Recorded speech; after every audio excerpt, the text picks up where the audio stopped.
Enfin, dans le petit c, on va montrer que l'application qui va de GL de E dans L de E croix L de E, qui a un automorphisme F de E, lui associe le couple UH intervenant dans sa décomposition polaire, est une application continue sur GL de E.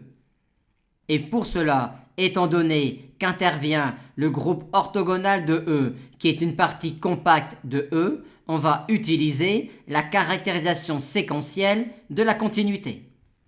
On considère donc un automorphisme petit f de E et on note U et H, l'isométrie vectorielle et l'endomorphisme symétrique défini positif de E, tel que F égale U rond H. On note alors Fn, une suite de GL de E qui converge et qui converge vers petit f. Et il s'agit alors uniquement de montrer que la suite UN converge et que la suite HN converge. En effet, la caractérisation séquentielle de la continuité de cette application-là sur GL de E demande que si on considère une suite quelconque Fn de GL de E convergente vers un élément F de GL de E, alors la suite image converge. On a ce lien entre Fn, Un et Hn. Et on suppose que Fn converge et converge vers un élément petit f de GL de E. Et il s'agit alors de montrer que la suite UN converge et que la suite HN converge. UN étant une suite d'isométrie vectorielle, UN est une suite d'une partie compacte de L de E.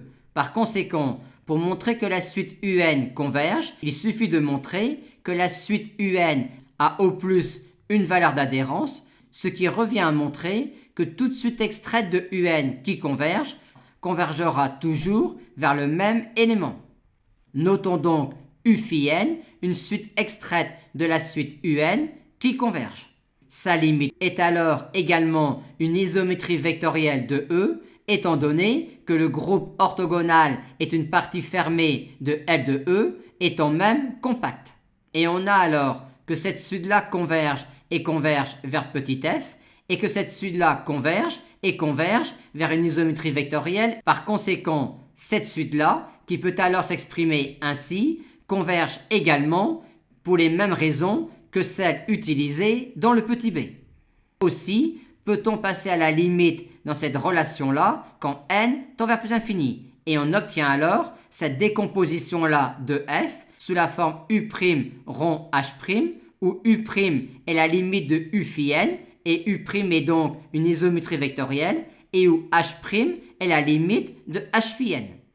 Et si on montre que U' est une isométrie vectorielle et que H' est un endomorphisme symétrique positif de E, on aura alors ici la décomposition polaire de petit f, et par conséquent, toute limite d'une suite extraite convergente de UN sera tout le temps la même valeur, à savoir le U qui intervient dans la décomposition polaire de petit f.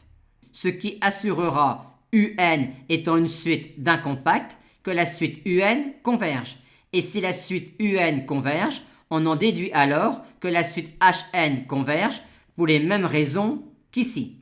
Par conséquent, on aura terminé si on montre que U' est une isométrie vectorielle et que H' est un endomorphisme symétrique défini positif de E. On sait déjà que U' est une isométrie vectorielle de E. Et étant donné que H' est la limite d'une suite d'endomorphismes symétriques définis positifs de E, on a, pour les mêmes raisons que celles évoquées dans le petit b, H' qui est également un endomorphisme symétrique positif de E. Et de plus, H' est inversible, F l'étant. Par conséquent, H' est un endomorphisme symétrique défini positif de E.